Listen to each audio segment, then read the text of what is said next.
I found myself on the sunny coast and I was feeling great when I saw a busker playing there at Kawana Lake. Bring your mates, for your mates, beers and love music while you're filling up your plates. October is a date, from the 30th to 31st we gonna rock the place. Love is the theme and we'd love to see your face at Buskers by the lake, at Buskers by the lake, at Buskers by... My name is Kieran Nix, a journalist from the University of the Sunshine Coast. My passions are the coast, music and love. And Behind Buskers by the Lake combines all three things. So come down, get to know the acts at the festival, get to know a bit about yourself. Welcome to Loveland 2021. Welcome to the Behind the Scenes of the Buskers by the Lake podcast. I'm joined by Seth, Connor and Josiah today, who are Chamberlain. Chamberlain, yeah. Thank you for coming on, boys. No worries, man. Okay. I've seen you boys around the local area in the last couple of months at Soul Bar Open Mic Nights. Oh, yeah? Yeah. Oh, nice, yeah. And I'm very impressed with what I've seen. Oh, cool. Cheers, man. So it must be meant to be that you're also on Buskers by the Lake. Well, that's it, yeah. We're destined to meet, Yeah. How are you feeling about Buskers by the Lake coming up? Excited, yeah, very excited. I've been looking forward to it ever since I heard about it, and got told to sign us up straight away. It sounded like a good deal, so yeah. Sounds like a great event. Yeah.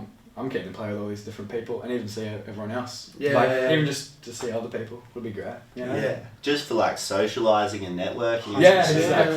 Yeah, meet There's some bands. 300 acts there, so mental. Down to like connect with a few people and like. Yeah. I think that's a good thing in terms of opportunities. Like you don't know who you might meet. Like there could be some amazing opportunities. Yeah. Beats on 300 people. Yeah, it's next level. Yeah. So have you boys done a bit of busking? What's your sort of live performance history like? I do lots of busking, and me and Josiah actually did some busking not like a couple of weeks ago now, and went out to Ocean Street. It's our favourite place to sit, just on the stairs next to Peak and just have a play. We're going to rope into it as well. Get into it. You meet some characters, but no, it's great fun, and but I think that's another thing that stood out about this festival is that it was sort of like busking involved, and I enjoy that because busking sort of what started me as a live thing, you know. And we had our first live gig down at 11 Dive Bar, but I'd like to think that busking was like a start, you know. Yeah, definitely. What do you think busking can teach a young artist, or what has it taught you? Confidence. Yeah, confidence. It's like a stepping stone. It's like you don't really want to get just thrown on stage. It gives you so much practice in what to do. Even song choice, it's like if you see someone walk past with a shirt on, you're like, oh, play a song that'll get them to give me some money, or things like that. Like, song choice is so important in your set list of getting people up to dance and keeping them up, or when they sit down, play a song they'll enjoy while they're sitting down, you know, like it's so important, and busking can kind of teach you that based off people's reaction, and even just performing with no pressure, like no one's gone paid to see you or anything. It's really good. I think I'd second that, and I think as well it's teaches you how to deal with certain different people as well. You know, you get some people that are happy and go, hey, turn that off, you know. But, you know, and there's others, you know, it teaches you to be a bit like you can test material and you can practice and be a little bit more you can get away with a lot more busking, I feel, because it's like your own, you know, it's like you're just sort of there with the guitar and your vocals or whatever it is, and then you can sort of test the boundaries and see what you can do, you know. Some people will love it, some people will be not that. I guess it gives you the opportunity to smash expectations out of the park, because like when someone pays for a live show, their expectations are up here. But when you got like a crowd of like unknown listeners and you blow their mind, like you blow their mind to the 10th degree. Oh yeah, that's it, man. Some people, that's it, and I find that's a good thing with Ocean Street too, because it's like they all love it because they don't know what they're hearing. It's money. It's good. Everybody's there for a good time. Absolutely, pushing the limits of good time. That's it. No one wants to fight the busker. That's it. It's great.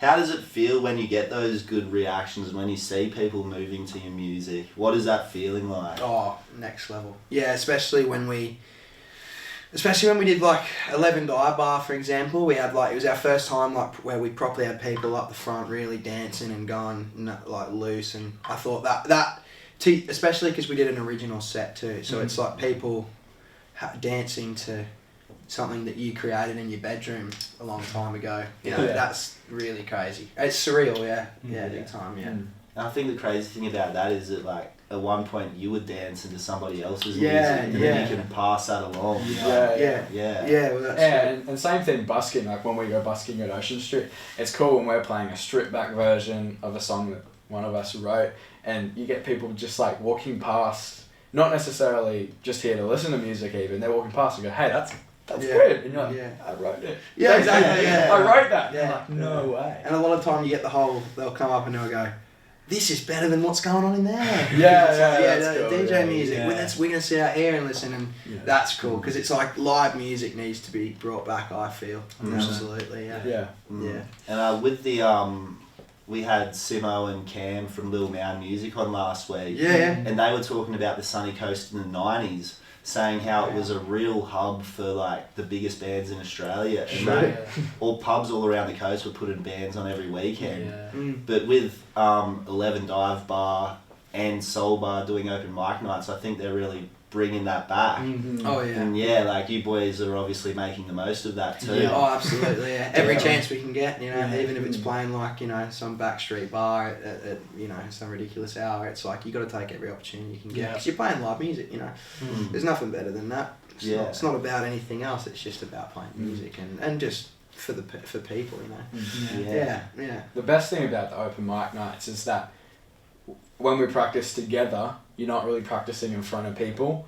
So our first open mic night, it was solid, but we were a bit quick, we missed a few things. And so the great thing about open mic nights, in a week we'd hit a Wednesday night and a Thursday night and double it up and just practice in front of people. And then it was almost like we did 2 weeks, Wednesday and Thursday night, Soul Bar and 11 open mic night, and then after that our playing live has been so much better, because it's actually getting out and doing it in front of people. It's one thing doing it in just together with us, because we sound great when we're practicing, but as soon as you're at the stage and the mix is all different and you're like, I actually can't hear anything, or you can, and then it's just it's really good practice to actually just get playing on the stage, and that's what we found. And and if you you watch like early recordings of us playing live at like open mic night at Soul Bar, a lot of it's like just 4 street lamps standing there, like he's never had a problem with it. It's always been like a little flea, but like we've learned to sort of get more into it now. So well, it's cool. When I saw you guys perform, you were definitely the most energetic. Thank you, man. It really made me stand up and take notice. But do you feel like live music sort of helps you create music better, like when you're writing and playing songs? Massively. I think that's one of the biggest reasons it inspires me the most to write music, because I feel like if you play a set live and then you watch the band that plays after you or before you, it just like the whole feeling of being out and listening to music live, you take that home with you, and that feeling sticks with you forever. And it's enough. I reckon if I did one more live performance, it'd be enough for me to write songs forever. I'm totally, absolutely. I love the difference songs get from their studio version and their live version. Like studio versions, it's all produced, but like we like to do little things here and there. Like we have one song where we just stop and we kind of wait for someone to go, is it ended? And then we keep going again. Like things like that you can't really do in a studio recording, but they're cool things to add in. Or things we do in a studio recording with like 4-part harmonies, and we've only got 2 singers. So it's like, you can't do that live, so you have to find ways to get around that. It's cool the different songs can be, or live sometimes our songs sound way dirtier, but if you did it in a studio it just sound muddy as all hell. So it's cool the different types of ways you can write music for the different settings. I really absolutely agree. And it's I feel like when I write songs now as well, I think about how they'd sound live a lot more too. Like before I was playing live very often, I'd just write very sort of cheesy love stuff about my shoes or something. I don't know. But I find now when I write, I'm like, how would this work, live, and what could we do? And then I pitch it to him, and he'll give me some completely different crazy idea, which I'll be like, yeah, screw my idea, Yeah, you boys sound like you're very inventive and creative. How do you? Try to be. Yeah. How do you three work together to come up with a song? What's that process look like?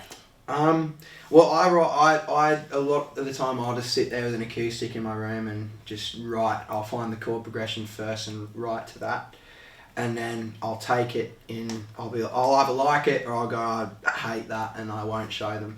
I'll send a video, and then I'll go over to Josiah's with Seth and stuff, and then they'll add their bit to it, and the song will come alive. It's like you have something. And you're like, oh, where could this go? And you bring it to a band, and then it's there.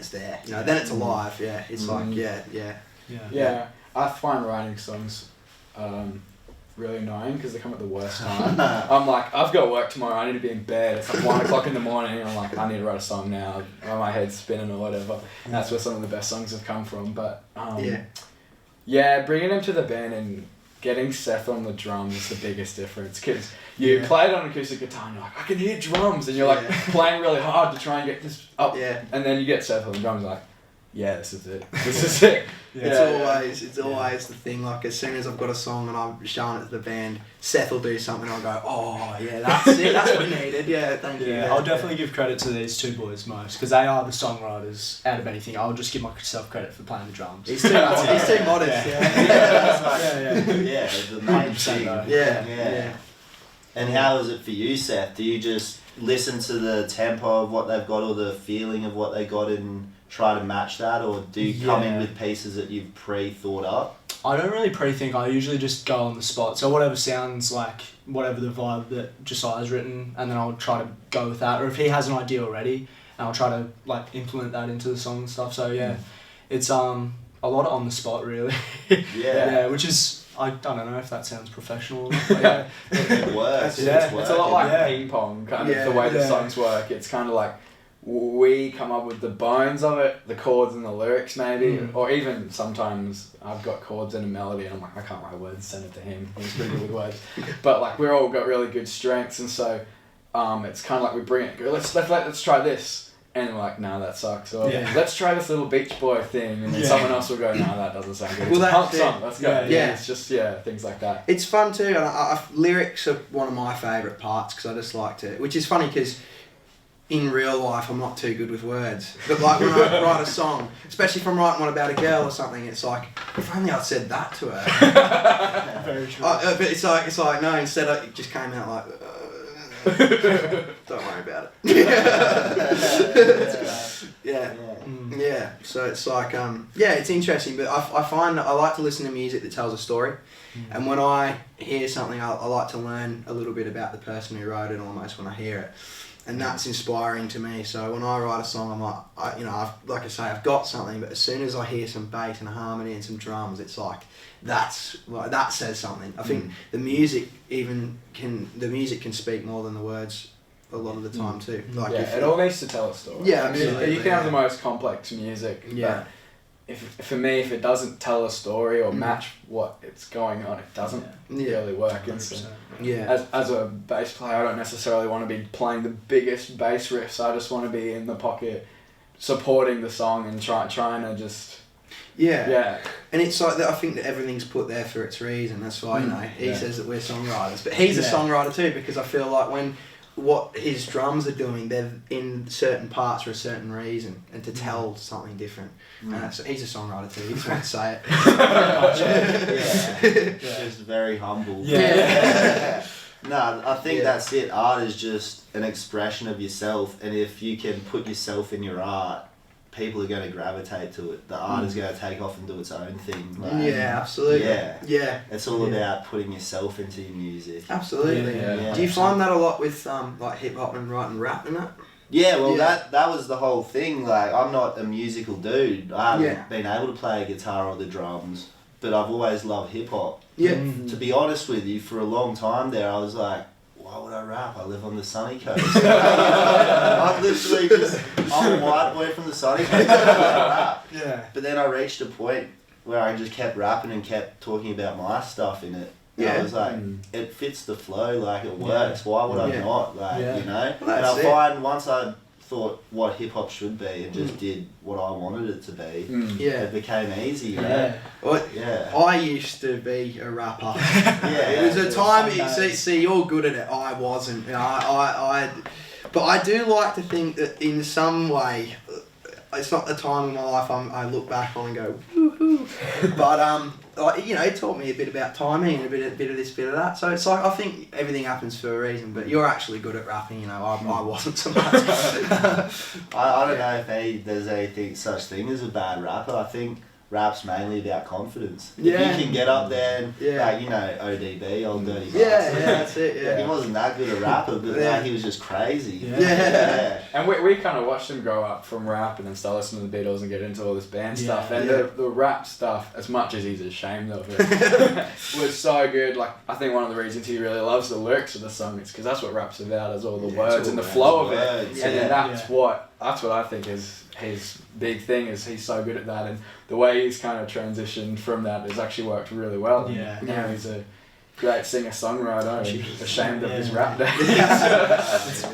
But it's like, you know, I think the Beatles definitely sort of were like almost like my turning point. I got asked to be in a band, and that was at a time where I was all about just rap, and I was like, no, what do I want to be in a band for? And then my guitar teacher Andy's like, no, just give it a go, and he got us singing "Come Together" by the Beatles, and I never went back to. I don't really listen to rap as much anymore. It's all rock music now.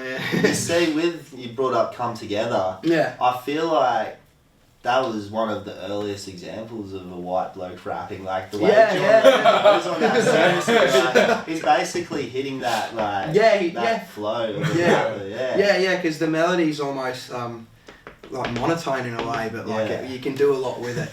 We do that song a lot. It's a fun song to play. So I think we're talking about inspiration and where you boys started. I want to get a sort of sense of where you all started. When did the music journey start for each of you? I go first.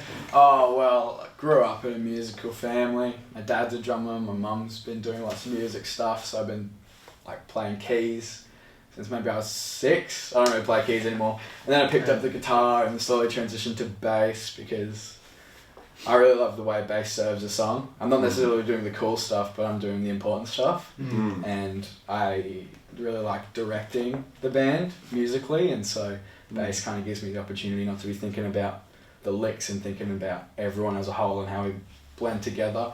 But my evolution of music has been very similar. I used to do pop. I was into Ed Sheeran, who I'm not proud of liking now.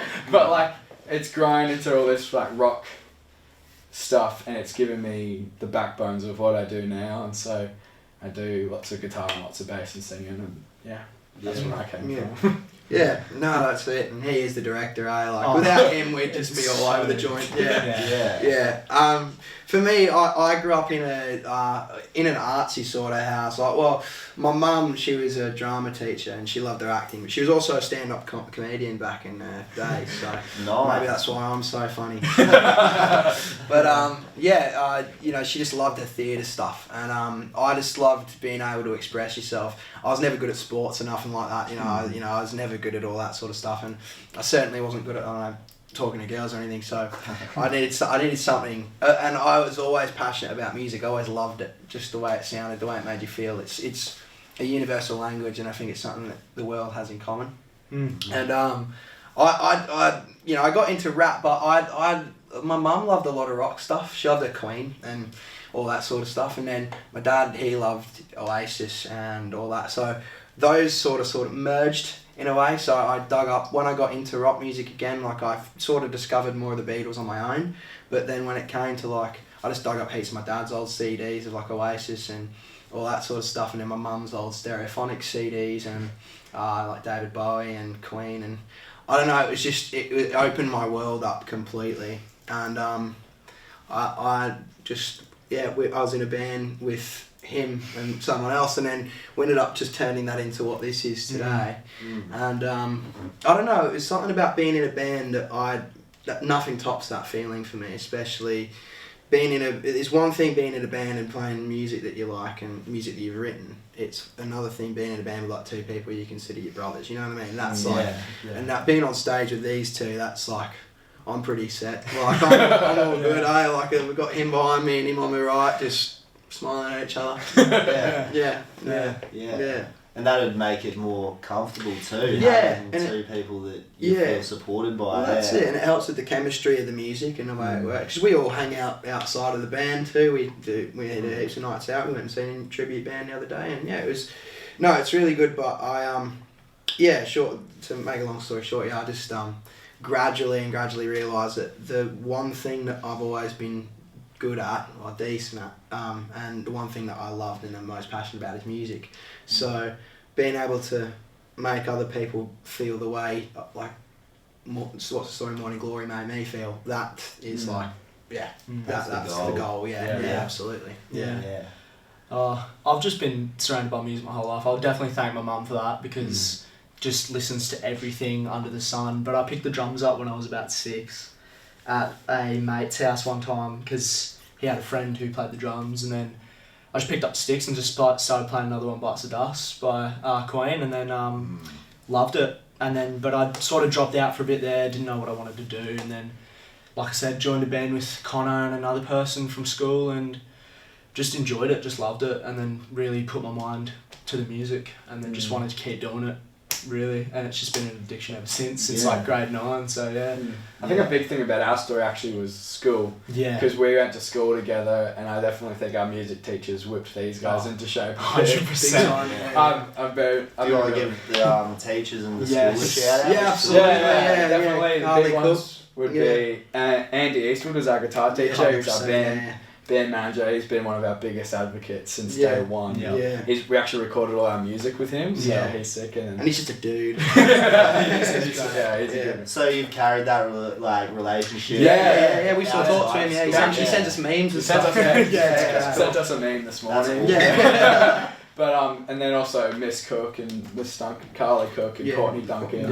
They've always been for us, and they've been there in the bad times. When we felt like, should we be? They're like, yes, you got to do this, or else, and really pushing us way further than we thought we could go. Yeah, that's it. Sort of pulling my head out of my ass, and just and it was good, and it was I owe a lot of the musical side of success in terms of the band to them, and my mum as well.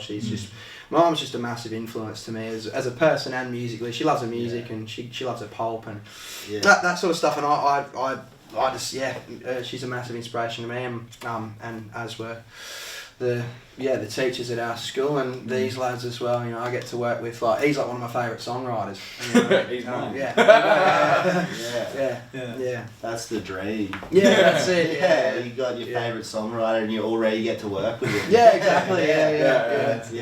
I think we really like band chemistry is one of our favourite things. Oh yeah. Like, we don't just get on stage because we like music or whatever. We actually also really good mates and get along, and so we can always have a bit of a laugh about some random, that's it. some stupid and things. We carry that on stage, We like to carry that on stage, and that's why we like to make music videos, to kind of show that we actually get along. Yeah, exactly. Even our serious songs that we have music videos for, and the music videos aren't serious. We like to show that. I think a good message that we like to almost convey on stage is that we're no different to the people in the audience or anything like that. We're just mates of yours, if you will. When we on stage, we're your mate as well. So come have a laugh with us, and that's it. We don't take ourselves very seriously. I think that's actually super key. It's good to be serious when you need to be serious and professional, but in terms of no one really cares if you've missed that note. Just keep playing and have a good time. Roll with it, and I think that's been a key for us, is making sure we enjoy it. And for anything, it's like for our mental health and good value more than business or anything. Absolutely, because there is that business side to it, but it's more. I think we put our mental health, well-being, and our friendship, before that, because I think if we didn't have that, the band wouldn't sound as good because we'd just be we'd be three very angry people. Yeah, it'd be purposeless. Like that's exactly. the thing. Music gives you a purpose. As any spare minute in your day, it gives you something to do. It gives you something to think about. Yeah, exactly. Positive, you know. Yeah. And I also think that you boys are courageous. Like you say, we're just like other people in the crowd. That's it. Any performer is just another person. Yeah, exactly right. And anybody can perform, but it does take courage because to put yourself out there. Big time. Yeah, you know, that was one thing that it took a bit to grasp. Like it is a bit of a nerve-wracking thing, but I think I got it from my mum. I've always loved the attention of performing. I like people going, woo! You know, it's like you feel like you've earned it, even if you haven't. Yeah, exactly. The thing I've learnt from being in the band, because I've been to a few festivals recently, is that we kind of put musicians on a pedestal as like they're so much better than us. And being in a band and playing a few shows, and they're just like us. They're just doing their own thing, and that's been really cool to watch. Or even that there's people working on this festival who aren't like special. Like they're just people, and that guy's just filming on stage. He's not some hero or anything, and the people playing aren't so much better than us. They've just keep doing what they're doing and are driven people, and they've got their own music tastes, and they do their own thing, and that's the thing. Like we especially as of recently, because live music's opened up a bit more now. We've been going to a fair few gigs just around the coast, just watching, and It is. You kind of, for ages before I was in a band, I'd do the same. I'd be like, whoa, those guys are way okay. But then you realise that those are just four dudes that jam in a different jam room. Exactly. They're going through all the same. Yeah, exactly. Exactly right. Yeah, they might look cooler, or might smell better. No, they'd have to be pretty cool to top Connor. No, cheers. And I got a comment not long ago actually saying, your front man looks fresh out of 2004. Yeah, did you take that as a compliment or? I'd say so. I don't like 2004. I think he was trying to go, so screw you. And I was like, cool. I was like, groovy, 2004. Yeah, that's it. Yeah, that's it. Yeah, nothing. What happened in 2004? Not much. I was 2. Yeah, I was barely a year old. That's it. Apparently I was just ahead of my time. So were you boys all born in the same year? Yeah, pretty much. You 2002, 2003. 2003, So we're 18 and I'm not. They're 18 and I'm 19. And he's the oldest. Yeah. He's like the band's dad. He's the father. Yeah, that's great. We always say that because he's like, if ever there's any like little, someone's annoying someone, he's just like, all right, boys, let's just pack it in. Let's turn this car around. That'll be a big responsibility when you boys start touring and partying there. That's it. I think I'd need my head pulled in a bit. I think we have got a good agreement to treat the performing quite professionally. Like, especially going to open mic nights, you see so many guys just get pissed and get on stage and they're just so crap because they're pissed. Because they're pissed. Oh, they might be good, but they're off doing stuff they shouldn't be, and that's affecting their performance. But we really want to put the music first. And not sacrifice that for a good time. Well, We don't drink before we go on stage or do any silly business. That's for after. But before you get on, we're pretty onto it. We're just like, stone cold sober. And a lot of people do. Like, I've had a lot of people come off and go, "You were stone cold sober when you did that." Yeah, that's what you got to do it. Yeah. I'll drink now. Talking about like the courage that goes to show even more courage, I think, because to be honest, I need to have a few in me before I can get up there, but to just do it stone cold sober, give it a go. That's a big thing. That's it. And you boys are only young, so like just the more you do of this, and the more you learn to do it sober. Well, that's you got to learn to do it sober. I think it's just a good way for us to be like, okay, when we are ourselves, we can do this. Yeah, exactly. There was one time that we didn't know we were going to play and had a few drinks, and then we go, we're on again. I'm like, sure, whatever. But because we've got that mentality, it's all good. So it's just a good way to just come professionally. We like to say hello to the soundy, the manager. We just want to talk to people. We really just want to be polite and get to know people. We don't want to think we're rock stars. We don't come in thinking that we're like, you know, like Axl Rose or something. It's like, we come in, we love to play music, and that's what it is. And I want to take that, and we want to take that as far as we possibly can. But we've got, I think, to do it, you've got to be level-headed and just get on there and do the thing. And I think the people that think that, like you see a lot of bands that do a lot of, you know, silly business before they got on, and then, you know, I feel like it affects, even if it's not as noticeable, there's a bit that affects it a bit. Yeah.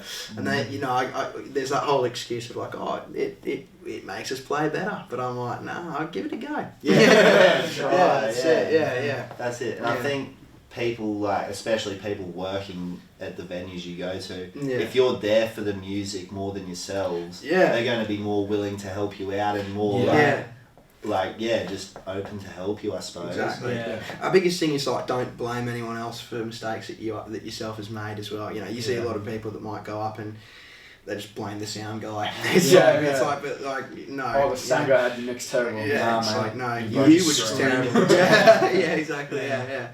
So it's just about, you know, you've got to, you know, if you make mistakes, you got to act like on stage that you didn't do it, but you can't. You just got to take it on the shoulder and go, yeah, that was my fault, but I won't do it again next time. You know? Or I'll try. Yeah.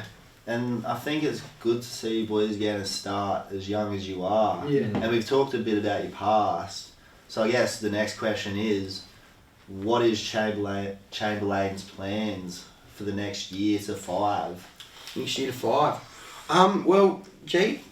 For me, I'd definitely just keep pushing, see how far we can take it as far as we possibly ever can. You know, I've personally got big dreams, and I just think that you've got to, you just got to focus on the music and your friendship, and just keep practicing, keep going, and just see where the world takes us. We're releasing our EP, and just we're going to do a bit more recording, a bit more writing, a bit more performing, and just keep going. I think it's been invaluable. We've met so many cool people who watch us play and come up and go, I have a studio, you should come around. And so it's really cool that these opportunities are opening absolutely. up. So it's been crazy. I think the last few months we've been meeting heaps of people who've been really interested, and it's kind of cool and surreal.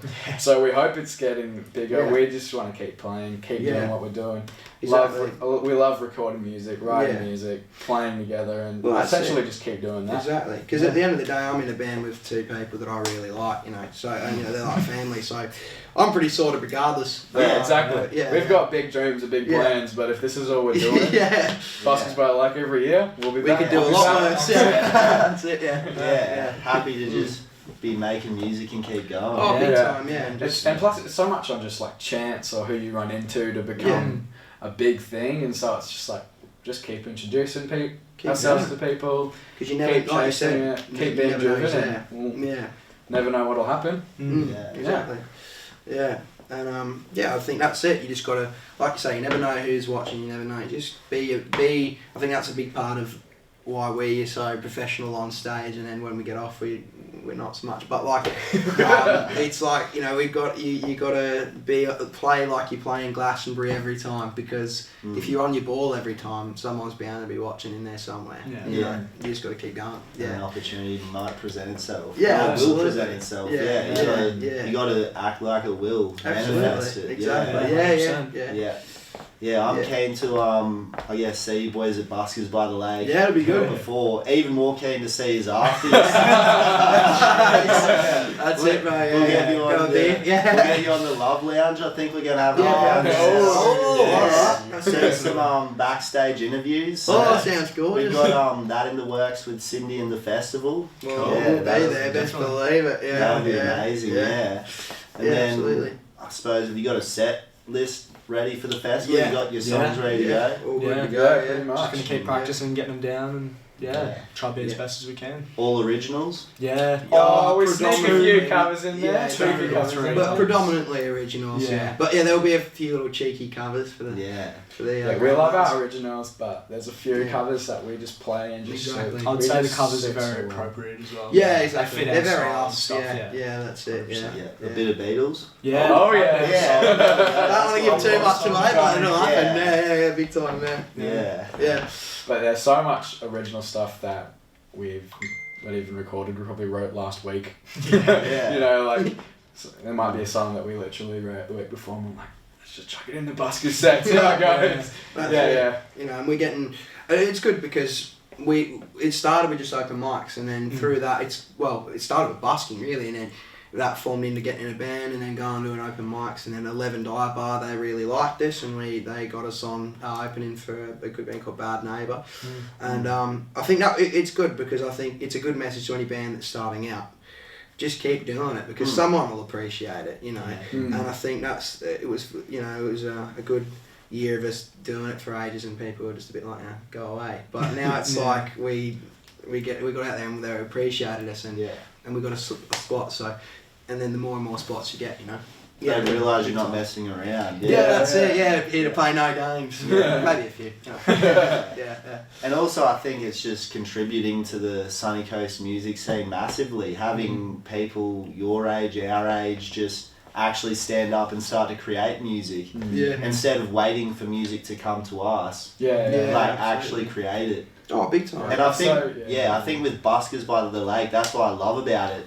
It's not bringing in massive acts from other states. No. It's providing a platform for all the acts we've already got going on. Yeah, that's it. I reckon Sunny Coast has got a bright future musically and creatively in general. Oh yeah. It's such a cool spot that it's such a waste of space not to have all this music stuff going on. And there's lots of musical talent that's just predominantly on the coast, just there's loads of it. Like we've seen so many coast bands just churning it away, and like they live on the coast. Some of them are from some of them from England, you know, it's like you never know.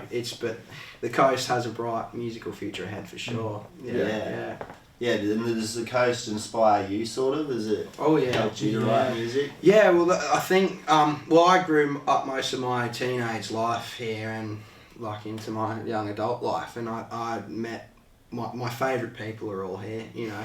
I've met some absolutely brilliant people, and I've experienced a lot, and I think a lot of music that I've written anyway is based on experiences. I do tend to write about, I tend to write about the awkward sort of stuff as well that isn't very fun, like heartbreak, but the bad kinds of heartbreaks, the real bad ones, you know, and just like stories, and I feel like I've experienced different people, I think I've met a lot of great people on the Sunshine Coast, and I think that's inspiring in itself. But the environment that we're surrounded by too is, it's inspiring. There's a lot there. Scenery. Like if you go to Point Cartwright, I reckon you could write a song just about that. Cause it's cool. You know, beautiful. Yeah, exactly. Yeah, but then I could write a song about like being at 11 Dive Bar. You know, it's a broad scale. You know. Yeah, like the Chaps, they were writing songs about Nambour essentially, right? Yeah, well, shout out the Chats there. Yeah, absolutely. Shout out Pricey the band. Yeah. Well, Eamon messaged us, we released a song called Cool Kids not long ago, and Eamon, the lead singer of the Chats, he heard it, so it was cool. Yeah, it was cool. Because I sent it to him. He didn't follow his own, but I sent it, Because that's it, it's about the coast and the music scene and promoting that and everybody helping each other out. Really, yeah, absolutely. And we've got to help each other get along. I think, because I'm just a coasty boy through and through. I've been here 18 years of my life, and seen a lot of like music when I was younger, like when I was like 10 years old, and just a lot of like bands that did it, but they never really brought a scene to the Sunshine Coast. Which sucks because they were good bands, but it's just I think. Definitely nowadays though, there's a lot more music than there was. Like in the early 2000s and stuff. So it's good to say. 100%. That's it. I think, not that we get a promise from you boys, but when you boys blow up, like it'd be good to see you sticking around the Sunny Coast. You know. We'll be back on this podcast. 2 years down the track. We'll, I'll shake your hand at deal.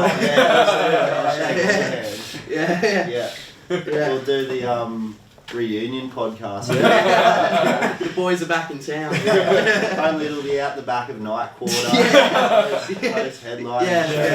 It'll be Love Lounge. Love Lounge too. I'll just move the Love Lounge all around. Beautiful. Carry the link. I better see you wearing that jacket too. I can't get rid of this now. No. I was going to say, I feel like I should find the lovely old lady who made this and sort of commission her for you boys. Oh, yeah. Bring her on to the next podcast. Yeah. Get her do us some outfits. Yeah, that's what I mean. Yeah, Get you absolutely. three I'd be like keen for that some for a matching or like Sergeant Pepper's. Oh, sort of you best stuff. believe it. We'll be on to it. Yeah. That'd be amazing. Yeah. I think we've had a good chat. It's been brilliant. absolutely. I've seen you boys around, but I've actually got to know you boys today. And then, I can't wait to see you at Buskers by the Lake. Cheers. And I can't wait to see what you do in your music careers. Yeah, cheers. Because they're going to be long and successful. Thank you. Yeah. Chamberlain, Yeah. thank you for coming on behind Buskers by the Lake. All good. Yeah, Thank no you for worries, having man. us. Pleasure. Thanks for having us. Thank Yeah, thank you. Thank you. Yeah. Cool, man. That was awesome. Behind Buskers by the Lake was brought to you by the tireless and hardworking team of USC students, Victoria, Frida, Shandon, Fiona, Phoebe, and myself, Kieran. Also with the support of our hardworking tutors and USC staff, Lachlan and Andy. And of course, with thanks to the festival organiser and her family, Cindy Jensen and the Jensens. At Buskers by the Lake. At Buskers by the Lake. Buskers by the Lake.